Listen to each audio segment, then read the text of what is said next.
So how to improve this speaking part?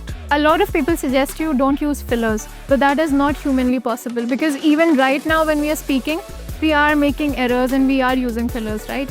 So please don't push your mind into not using fillers. Let's say you asked me a question, I don't know what to answer. I would just say, oh wow, that's an interesting question. Example, if I ask you a question, what was the number of that Abraham Lincoln became the president of USA?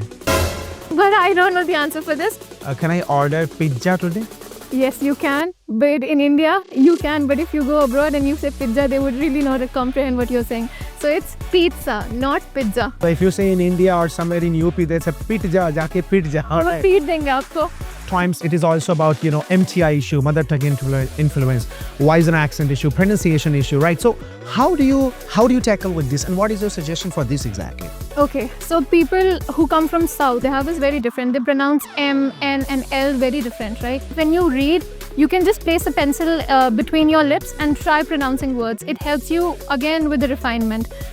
मेरे महबूब क़यामत होगी आज रुसवा तेरी गलियों में मोहब्बत होगी मेरी नजरें तो गिला करती हैं तेरे दिल को भी सनम तुझ से शिकायत होगी.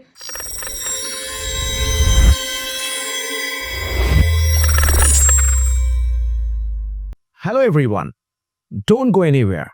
If you are seeking advice and suggestions for your abroad study and study abroad, for your Ielts, TOEFL, PT, OET, and GRE and all these examinations, if you're seeking advice and suggestions for great and impactful English, then of course, this podcast is going to help you and give you guidelines. Because today in this podcast, we have Asra Hashmi ma'am, who is an expert of study abroad and who is an expert of English language, who is also associated with Happiness Institute, who is mentoring, training, and giving coaching to many and more students. And today I'm also going to be one of the students and I'm going to learn a lot from Asra Hashmi ma'am. Hi, Assalamu alaikum. How are you? Hello, Assalamu alaikum, wa alaikum assalam. How are you? All good? Alhamdulillah, how are you? I'm doing fantastic and fabulous. So tell me, first of all, how do you feel sitting in this podcast? I feel extremely elated, but at the same time, I also feel very nervous because it's my first full podcast and I'm sitting in front of you. You've given me a great opportunity, so I'm both elated and nervous at the same time. I'm elated too, but not nervous. So you also don't need to be nervous. First of all, could you just describe the reason behind this exact smiling face?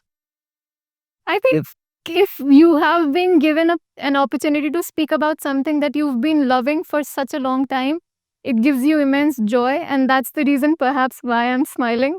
Okay, great.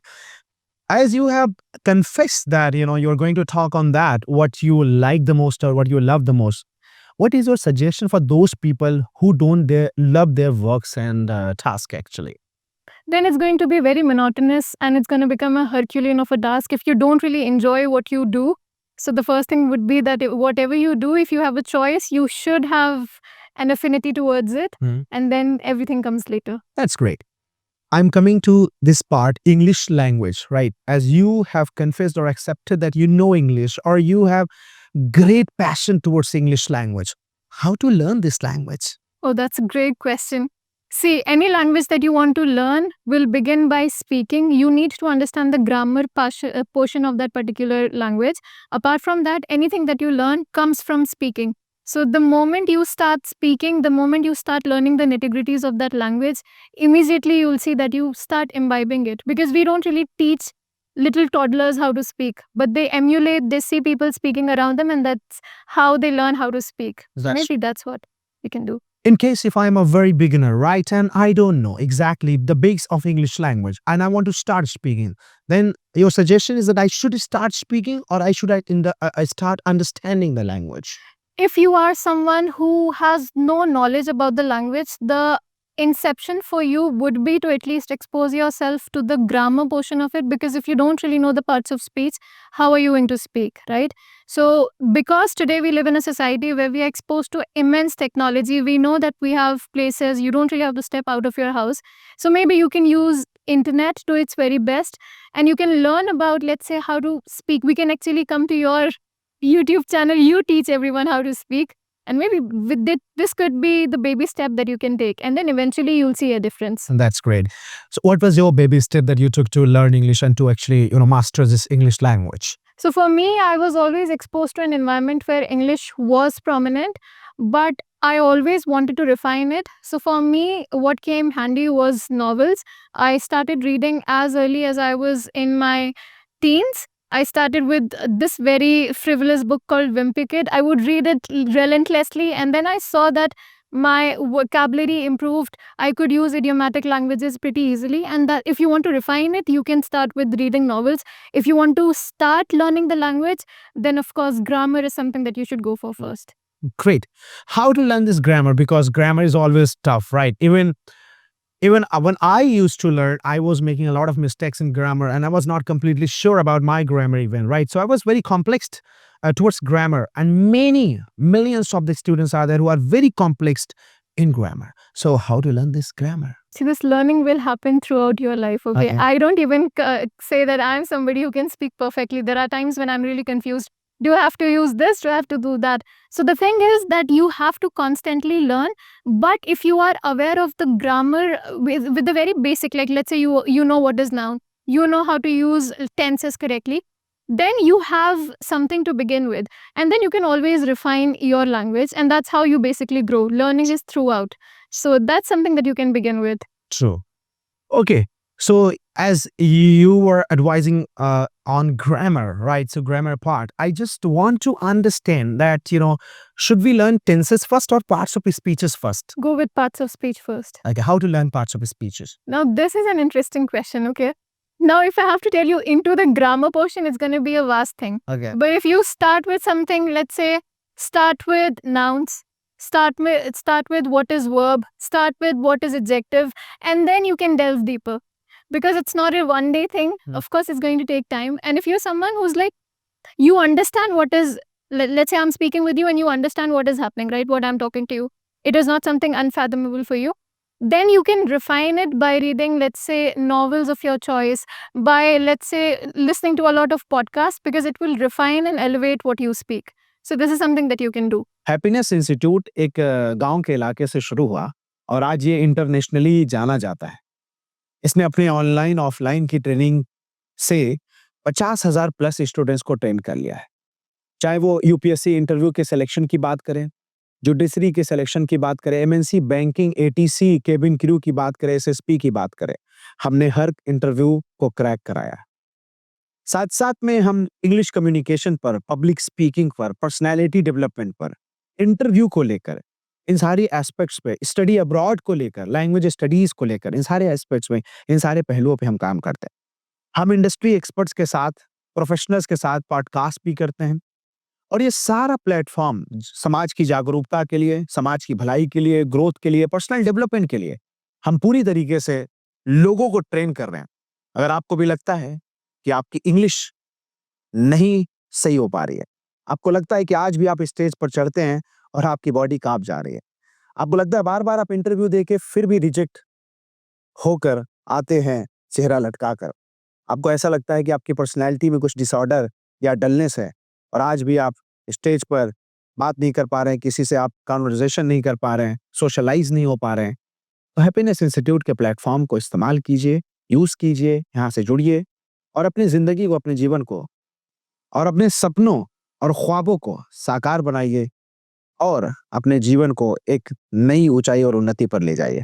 Thank you. So you want to suggest to the viewers that to watch Happiness podcast, right? Of course. Even to this day, I watch it. And it's not only fun, it's very engaging. And you learn a lot of techniques as well. The other time when I was watching your podcast, I saw you giving a guitar to people and then introducing themselves. And that was very engaging. It helps you boost your confidence. True. Yes. True. Great. So what if I do something like this with you, then what will you do?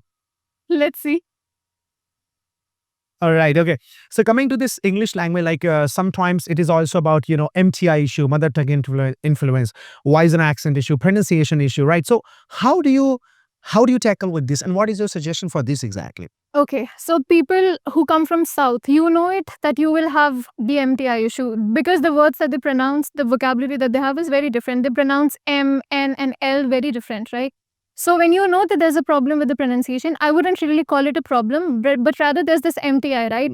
So what you have to do is you need to know the standard pronunciation of those words, and for that, if you are someone who can like work towards it, use ChatGPT. It really helps you because this technology is going to stay forever. This is something that you can do. And practice, I have seen that when you read, you can just place a pencil between your lips and try pronouncing words. It helps you again with the refinement. So this is a technique that you can do. Amazing. So we can put whether the pencil, the pen, all right, between our lips, and we can just practice twisting our tongue, right? Yes. Okay. So for example, if I'm giving you a few words and you have to pronounce those words, and let me check that how you pronounce those words. Like for example, if I say cucumber, That's correct. That's not the correct pronunciation though. so what is the correct The pronunciation? pronunciation is cucumber. Cucumber. Yes. And I say comb, I will comb my hair. Comb is again correct. Correct? Yes. We say comb, that is incorrect. Okay. But if we say comb, that's correct. Again with the pronunciation of, it's not tomb, it's tomb. It's tongue. It's not plumber, again it's plumber. So you have to learn these pronunciation. But the thing is that in India, the fact that you speak English is well enough. But the thing is that constantly if you push yourself towards learning, then you can definitely again help yourself better. Cool. Interesting. Okay, so you have a few suggestions like it's not plumber, it's a plumber. Okay, can I call furnitures? Furnitures? Furnitures is fine. But then the thing is it's furniture, not furnitures. Exactly, right? So we cannot use plural form like Yes. yes, we cannot use. Yes, we So can. these are some basic things like what people should know. Yes. And even I'm also learning today. Right? But you just told me. Okay. So I want to understand that can I order pizza today? Yes, you can. But in India, you can. But if you go abroad and you say pizza, they would really not comprehend what you're saying. So it's pizza, not pizza. All right, because I watched your reel. All right. So that's pizza. That's right. pizza. That's Okay. correct. So if you say in India or somewhere in UP, there's a pizza, jaake pizza. All वो right. feed देंगे आपको. Okay. So coming to this Weizen accent part, like we have Cockney accent, British accent, Russian accent, French accent, Italian, and American. What accent do you follow? I don't really particularly follow any accent. But the thing is that if you are someone who can really speak accents, that's good for you. But for me, I would say I can understand accents, but I can't really speak any. I speak only Indian accent. Okay, I'm going to speak something or try to understand. Okay. When I saw you first time, I thought you were a very good girl. When I saw you for the first time, I thought you were a very good girl. Oh, let me speak another sentence and let's catch it. Not SD. Today I was waiting for you and I came and I saw you and I got very much fascinated. Okay, today I was waiting for you and then I saw you and I got very much fascinated. All right, it's nice. See, comprehension is not an issue for me, but speaking, because we speak in a particular way, which is fine, I can understand, but I can't really emulate any other accent. That's amazing. See everybody, right? That is a very good suggestion and advice from Asra Hashmi ma'am. That is, you have to understand the accent. If you don't speak, that's okay. That's correct. Even in the Ielts speaking part, there's like something that's a myth that a lot of people try to emulate accents to like make people to impress others, but that's not the thing. Just retain your natural way of speaking. Don't try to speak fast or slow just to impress the examiner. You'll get a higher band score if you do that. True. So just retain your naturalness. True. Okay, that's amazing. So coming to this study abroad part, right? First of all, study abroad is like dream of millions and also tough and tougher for millions. What are your advices, suggestions, and guidelines for those who are actually seeking to study abroad? Okay. So if you're someone who wants to go abroad, the first thing is you have to think whether you want to go abroad for higher studies or you want to go abroad to retain, let's say, job, or you want to, let's say, get a PR or permanently settle in a place. So the idea and the goal should be clear first, because a lot of people, they would initially think that I want to have a job. then they would prepare for IELTS differently. Then they would think that no, getting a job is very difficult. It's a very hard nut to crack. So then they will shift. So the thing that you do over here is you're very indecisive. So the first thing is to decide what you want in life. Then starts the preparation of the language itself. So let's say, because we don't really have English as our native language, so we have to prepare for a test called IELTS. Then we have more tests, but something which is widely accepted is IELTS. Then you have to prepare for that test. Once you're done with your degree, once you're done with the IELTS test, now it comes to selecting the place you want to go to, let's say the university, if you want to study further, the university that you want to go into, or you want to enroll yourself into. And then the rest is you can get in touch with a consultancy and they help you go abroad. It's True. as simple as that. True. Amazing. Okay, so you have told in a very easy way, all right, in a simple way, but it's hard and difficult for, as I mentioned it. So, for example, if I want to crack IELTS or if I want to just qualify IELTS, what are your guidelines? Okay. Huh. So if you're someone who wants to crack IELTS, you need to understand the test pattern first and foremost.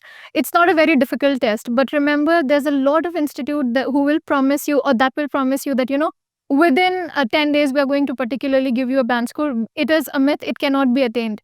Unless and until, again, you are someone who has some command over English, then you can definitely go ahead with that. And also, there's a lot of inclusion of self-study. So if you are ready for all of that, then yes, you can crack the IELTS in whatever days that you have. But if you're not ready, if somebody is promising you that I'm going to help you crack it in 10 days, it's not possible. So they're going to take away your money and they're going to leave you with nothing but disappointment. So you want to say that come to Asra Hashmi, she will be helping you, right? Not necessarily, but yes, I'm always there to help. But then you have Abdullah who will help you with the basic. So yes, you can do that. Okay, so I want to understand, for example, if I don't know English, Right. my basic is not okay, should I directly prepare for IELTS or I should first of all refine my English language? To answer this question, see, there are 4 parts, right? Like the way we are conversing at the moment, you will still have to go to a center and converse with an examiner. Right. Now imagine you don't know the basics also. How are you going to communicate? Exactly. So that answers your question. First thing that you have to do is at least you need to have some knowledge about the basics, because there are some universities that will accept you with a band score of 5 also, which is like the average band score. But if you're someone who has no knowledge, who is completely oblivious with the language, you will not be able to crack it. Sure. So it's like that. So first of all, because there are so many students who are complex and confused. Okay, so should I apply directly for IELTS examination or should I just join or attend any spoken class or English refining class where I can improve my grammar? So should I directly go for IELTS preparation? What should they do? What should they choose actually? Go for English refining classes first. See a refinement in how you speak, write, read, and listen. And then, yes, after that, you eventually definitely have to give the test. So, yes, after that comes the test. But first, refine your language. See if somebody speaks. Just right now, you spoke in an accent, and I could understand, right? So that similarly applies to the other person also. Go for an institute that provides you with this exposure. See if you can understand. Here you're saving your time and also building skills, and then IELTS will be just a cakewalk for you. Amazing. So to make IELTS a cakewalk, we have to actually refine our English language. We have to improve our English language, right? Okay.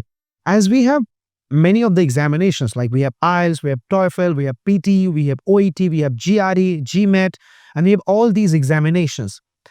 I want to understand that after qualifying or after filling the registration form of 14, 15, 16,000 rupees, why do I have this dream to study abroad? Why not quit this dream actually?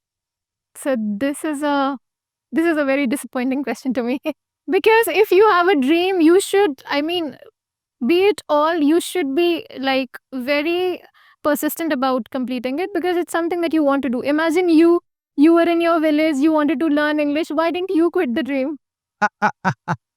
That's right. Exactly statement. But I want to understand why not encourage. Let's encourage for Indian education. Don't you believe in Indian education system? The whole question is about exposure. Okay. The idea is to get yourself exposed to a different environment, because then when you go abroad, you have an understanding of how things work in a foreign setting also. You become more mature, you become more independent. So everything happens at the same time. Right. So I would say if you have a dream, be it a small dream or a big dream, you should definitely walk towards it and not quit it, because then you would never know what would happen, right? So the question of if and what if is very, like, it's a very haunting question. Okay. So if you have an opportunity, definitely go ahead. Do it. Okay. Which country should I go? Now that's again a very interesting question. See, if you are someone who wants to get eventually a PR, go for Canada. Okay. If you want to, let's say, have a higher quality of life, go to US, Australia. And if you want to be exposed to an environment which is closer to your own, I would say go to Dubai, right? Go to Malaysia. So that depends again upon the person and their interest. Malaysia hits me now. Right. As you have named Malaysia, you are also in Malaysia. Right. So what's special in Malaysia, by the way? Okay. In terms of culture, it's very rich. Also, you have a variety of people coming from different backgrounds. You have a lot of people, let's say, and they're also very welcoming. So for me, Malaysia was a safest choice because it was close to India.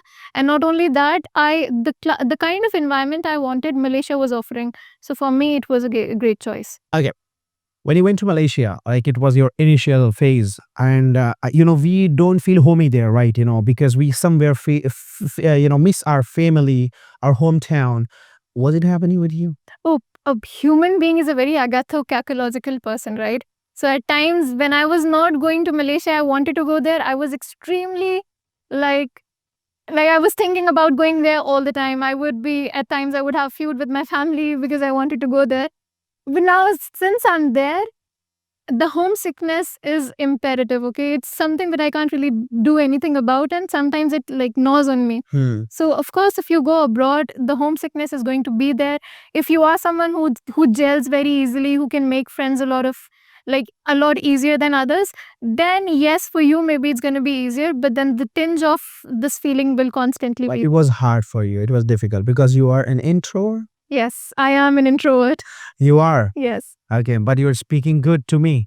because I know you already. Oh, that's what, right. You use, in starting, you use the agatho. Agatho-cacological. Could you just define it? Agatho-cacological is a person who is extremely convoluted, very twisted. So like at times you'd be extremely good, then at times you'd be extremely bad. So we could say that Tipu Sultan was an agatho-cacological leader. Amazing. Agatho-cacological. Agatho. I have heard this word first time and I have learned it. Thank you so much to teach me this, right, Hira? So anyway, now I want to understand, for example, when we go or when we plan for a study abroad, what 3, 4, 5 tips you have that we should keep in our mind to make this plan? Okay, so first of all, you need to understand that since you'll be going abroad, you're going to be completely on your own, right? By yourself. So dependency is something that you have to do away with. I was someone who I wouldn't even pick a plate when I was in my house. So when I went there, it was a completely different world for me. I had to cook, I had to manage my chores, I had to take classes and everything. It was very difficult. Then the next thing is you need to manage your finances, because I had no idea. So when I went there was practically time when I was broke. I had to call back my family that how do I do it? So that was again, so you need to know how to manage your finances. You need to be mentally prepared that there's going to be no one you can count on. So these things that you have to be really sure of. And also, it's very easy for you to get swayed because you'll be by yourself. There's nobody to guide you. So please be mature enough not to make any wrong choices. So these are the things that you can keep in mind. What are wrong choices? Right. So the thing is, you need to have your goal set in your mind, because when you go abroad, you see people having parties and they would constantly tell you, oh, it's okay, fine, you don't have to prepare today, you can prepare tomorrow. You still have a lot of time, but you in your mind should be clear that this is my goal. So swaying away from the path is very easy unless and until you make up your mind that be might or rain, I'm not going to mislead myself. True. Okay, now coming back to this IELTS part, LSWR, how to improve this writing part? Right. Okay, so now coming to the writing section, if you are going for, let's say, academic, the task 1 is going to be a little different, right? So it's report writing. But remember that they're not going to check you upon your mathematical skills. Because there's a pie chart or a bar diagram that you have to comprehend and write it, So the thing is that remember that you should just be able to see the trends. Observation of trends is very important because it's all about observing the trends. The next is the writing section actually follows a pattern. So you should know the structure of the writing section, and then connectors like when to use first and foremost, when to use firstly, what does it mean when it say it hit a hike, what does dwindling mean. So these terms you should be very clear of. So contextual vocabulary is something that you should be aware of. Amazing. Amazing. How to improve reading? Okay. So, in order to improve reading, if you're talking about IELTS or in general? In IELTS. Okay. See, the thing is, in IELTS, you need to manage your time, right? So, preparation for reading is essential because you'll have only 60 minutes to read a long, like 3 long passages specifically for academics. What you can do is, the thing is, pick a book, see what you like the most. Let's say for me, it's psychological thriller. For you, it could be rom-com or any other kind of novel. Pick the novel of your choice. And let's say you read a page in, per se, you read a page in 1 minute a day. Okay. So time yourself, put a timer and you have to push yourself into reading the next page in, let's say, 40 seconds. Okay. And eventually you'll see that you will really not need the timer. You'll read really fast. So that is something that you can do. Okay. So you need to be fast Right. in reading. Yes. Okay. In IELTS actually, for IELTS. Yes. Okay. How to improve this listening actually, because sometimes it becomes harder when we listen that, whether there's a story and somebody is actually reciting their story, and it becomes difficult to actually understand and get the story. How to improve listening skills? Right. Hmm. Right. So in order to improve your listening skills, a lot of people suggest that watch movies. I would not suggest you this because when you are watching movies, your eyes are still moving, right? You could see what is happening. So it's very easy for you to interpret what is happening around. Instead of watching movies, try listening to podcasts, okay? Before sleeping or maybe when you're free, just put a podcast on play and listen to what they're saying. And if you are actually very let's say heads on that you want to learn it, after listening to the podcast, write down what did you understand from it. Okay. So it helps you again with the interpretation. It will help you in fathoming the language better.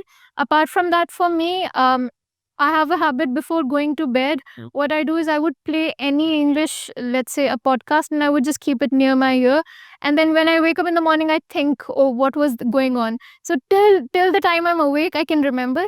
So that's how you basically channel your mind into listening things carefully. So somewhere you want to say that watch this Muhammad Abdullah and Asra Hashmi podcast and Right.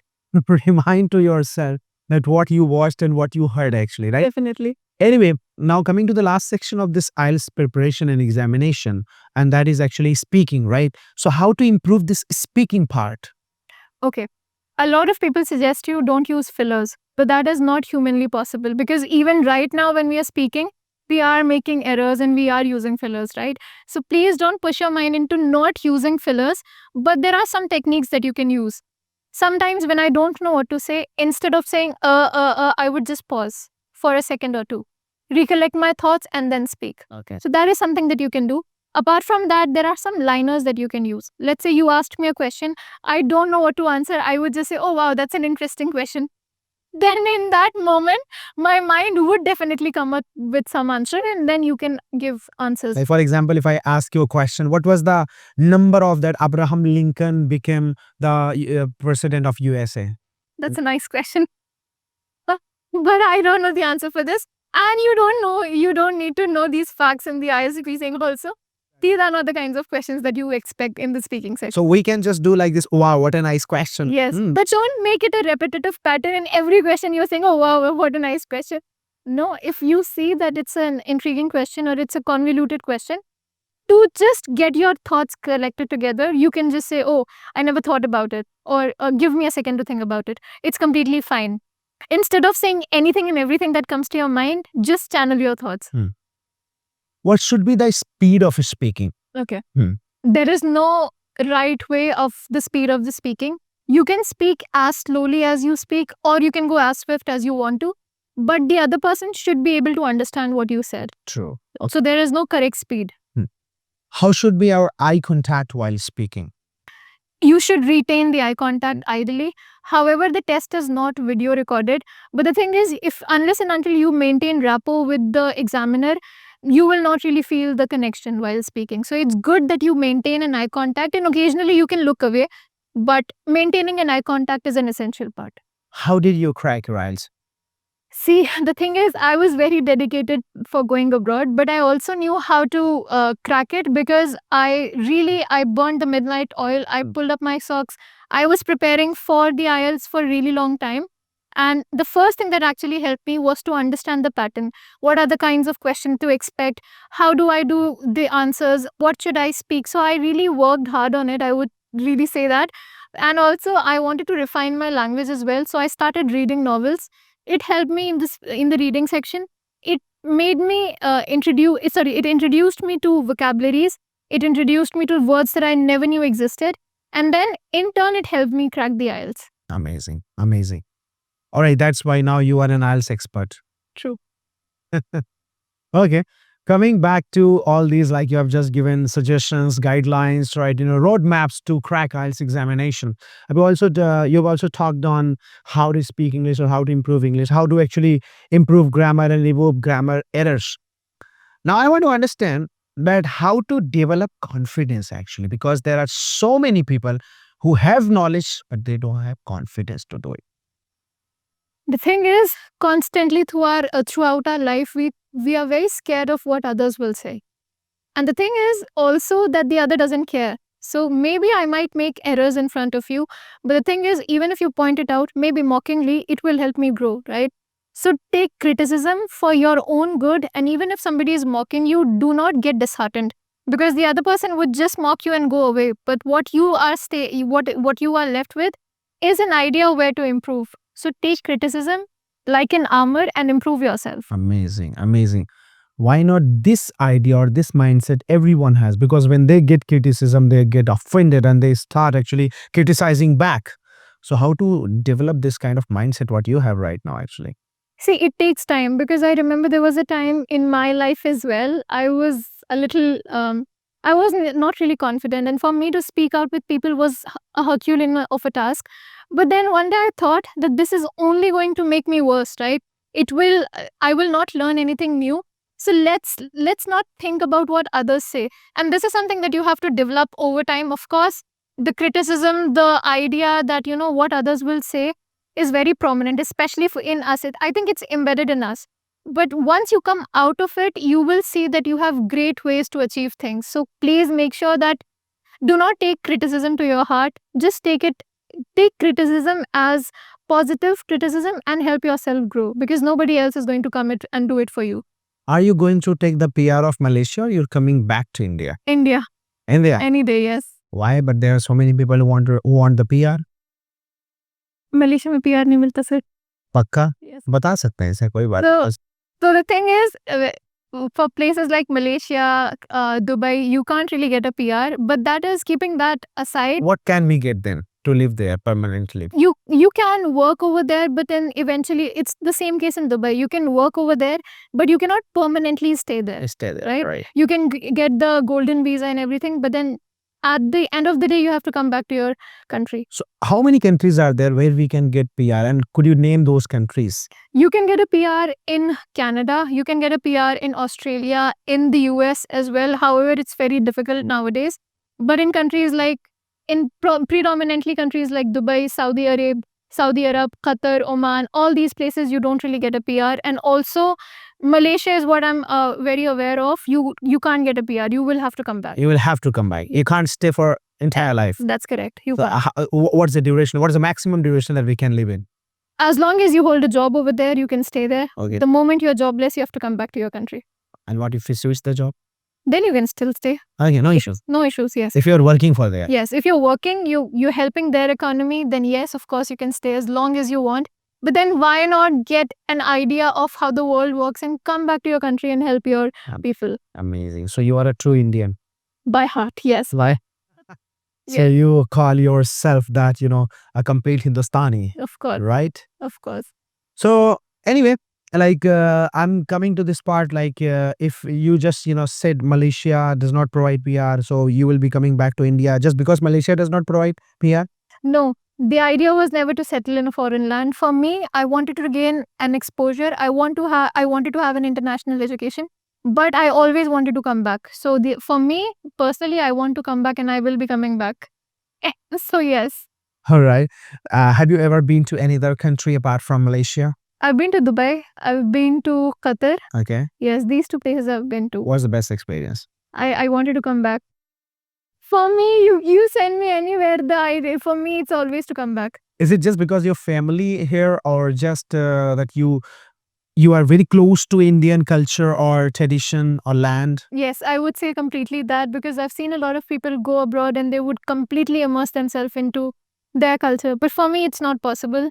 So personally for me, but don't take inspiration from me. If you have an idea, if you have a plan to go abroad, of course, go ahead. Hmm. But for me, I always wanted to come back, and that's exactly what I'll be doing. Cool. I have noticed you and I have observed one thing, that is you use so many other words, new words, phrases.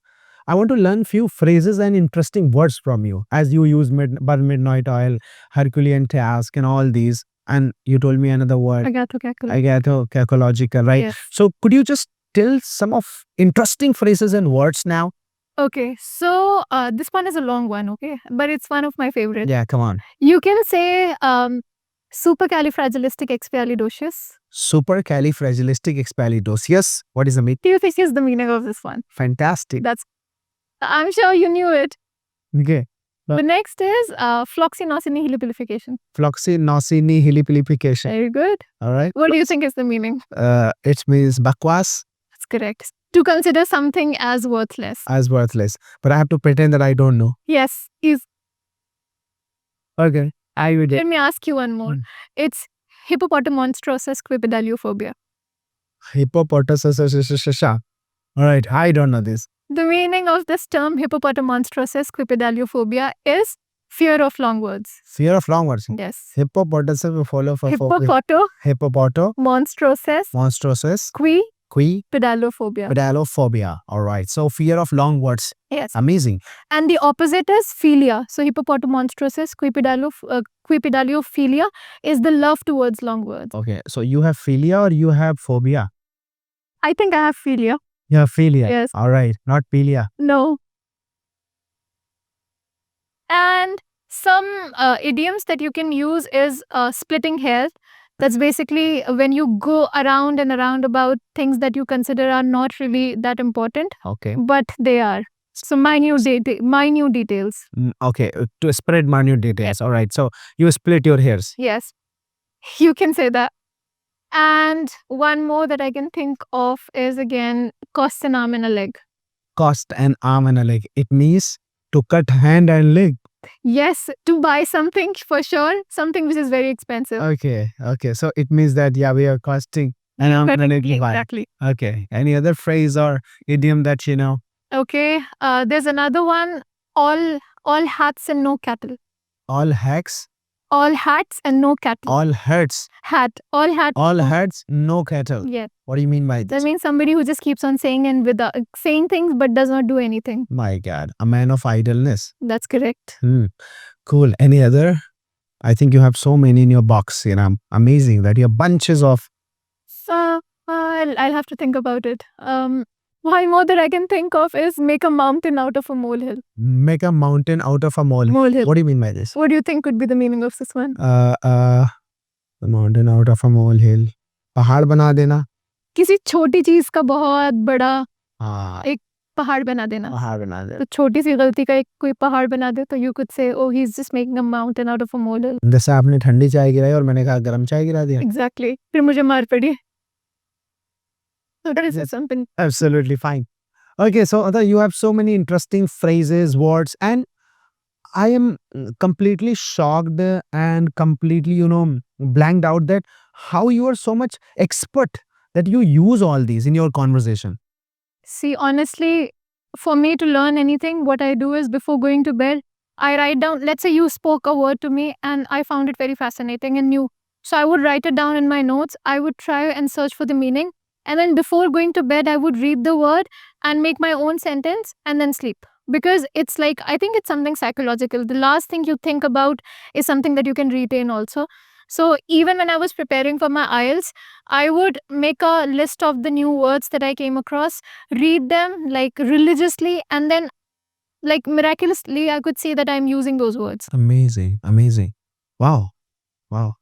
Yeah, because like even I'm not using these many words, and you are using so many interesting words, and I am just noting in my mind also. No, this means this means this means. All right. So The uh, I have to add one thing. Just don't note it in your mind, write it down somewhere so that you remember what I said. of course, note it on your diary. All right. I can note in my mind. Will it be okay? Yeah, fine. They have to note in the diary because my mind is quite sharper than them, right? So, but I will also note in diary because I have a very personal diary and I will note these words. And if there is any new word, or if there is any difficult word, like you said, supercalifragisticexpialidocious or floxinosinihilipilification. So could we just normally say that, oh, you are bullshit or somewhere, useless, or should we use this floxinosinihilipilification? You can use it because I think in one of the novels written by Shashi Tharoor, The Paradoxical Prime Minister. Paradoxical article. Yes, he said that this is not a 500-page book of floxinosinihilipilification. So he used that word, and I'm sure if you would have heard it, you would have gotten inspired. But he is like Shashi Tharoor. You could be the next Shashi Tharoor. All right, because it's always very difficult to understand his vocabs even, right? He uses so many long vocabs. So should we use general words more or special words more? See, for competitive exams, yes, you should use the more refined words because it will help you lead better band scores. True. But if you are someone who's very okay with using normal words, because in normal day conversation, you wouldn't really use these words. Right. But if you are someone who wants to flex your vocabulary, learning these words will come handy. Absolutely. Absolutely amazing. Okay. What is difference between academic and general IELTS, and how to score good in both, and how to go for both in a different section? Okay, so if you are someone who wants to go abroad only for the purpose of higher education, be it postgrad or research or maybe even for PhD, then you need to go for academic IELTS. But if you want if you are someone who wants to get a PR, who want to work abroad, then you have to go for general IELTS. The whole pattern is similar except for the writing and the reading section. In the academic section of IELTS, you will have 3 long passages, okay? They are more, let's say, in-depth. They carry dense vocabulary. However, for general IELTS, because they just want to test your everyday conversational skills, the texts are they are shorter, like 5 to 6, but they are smaller in number. And in the writing section, the task 2 remains constant. Right. In writing task 1 of academic IELTS, you will have report writing. In writing task 1 of the general IELTS, you will have letter writing. Now, the catch over here is it can be either formal or informal, but there's one more kind of letter that you can expect. It is semi-formal. So you should be able to identify which letter it is. This is the key difference. Great, great, great. So most of the people, I think, go for academic IELTS, right? Yes, General IELTS is for especially for jobs and all. that's correct. Okay. So apart from this, I study abroad, English language, IELTS examination, studying in Malaysia. Do you have some other hobbies or also Oh, I love to sing. sing? Yes, and I really like reading a lot of books. Reading a lot of books. Okay, I will come to the singing part, and I am coming to the books part. Could you name 5 top books that they should read actually? Oh boy, yes. Mhm. Let me think. The first is The Boy in Striped Pajamas. The next one, Why? The Boy in Striped Pajamas. The Boy in His Striped Pajamas. All right. The next is Verity. Variety. The next is I read Khalid Hosseini's A Thousand Splendid Sun, Thousand Splendid The Carpet Weaver. The Carpet Weaver. I also read something just recently, but I can't really recall. My Experience in Camp something. As in my experience in camps. All right. So the favorite is pajama, or what was that? Very strike, Mama. First type pajama. Okay. Anyway, because there is an idiom, or that's like ants in pajama. Or right. This one is a serious novel. It's about Jews and the Holocaust and everything. It's a very nice novel. Not a very it's not a very bulky one. Acha, balki अच्छे light No, one. yes, but then it will teach you about the plight of the Jews and what was the whole altercation about everything you would know. So have you just the history of Jews and all? I have gone through. I have some idea, Hmm. but I don't really know, yes, in depth. Okay. Anyway, right. So now I'm coming to your favorite part, that you said that your hobby is singing. So Okay, I was talking about all hats and no cattle, and that's what exactly we are doing at the moment. All right. मेरे महबूब कयामत होगी आज रुसवा तेरी गलियों में मोहब्बत होगी मेरी नजरें तो गिला करती हैं तेरे दिल को भी सनम तुझ से शिकायत होगी तेरी गली में आता सनम नगमा वफा का गाता सनम तुझसे सुनाना जाता सनम फिर आज इधर आया हूँ मगर ये कहने मैं दीवाना खत्म बस आज ये वहशत होगी आज रुसवा तेरी गलियों में मोहब्बत होगी. Thank you very much. But you have a great vocal and vocal cord. That's amazing actually. And the way you said that nagma, that ghain, that was absolutely amazing, right? Sometimes we say nagma, That's but great. you said nagma, and that's the minor difference that we carry. Anyway, at the last or end of this podcast, would you like to say something else, do something else, or suggest something else? Okay, so my advice to everyone is do follow your dreams, okay? Because at the end of the day, we are here for a really short time. So you should not have any resentments. This is my bit. So you can add your 2 cents now. Thank you so much. I hope this was a great podcast. All right. What I conducted with Asra Hashmi ma'am, she tried her best to actually give you a lot of insightful thoughts and ideas, methods to crack your IELTS examination and to study abroad, and to also improvise and improve and develop your English language. Because I think the passion she has, the curiosity she has, the dedication and the devotion she has, I salute it. And I'm very much fascinated. I'm very much, enlightened by her. And thank you so much to be this podcast. Thank you so much you for so much. inviting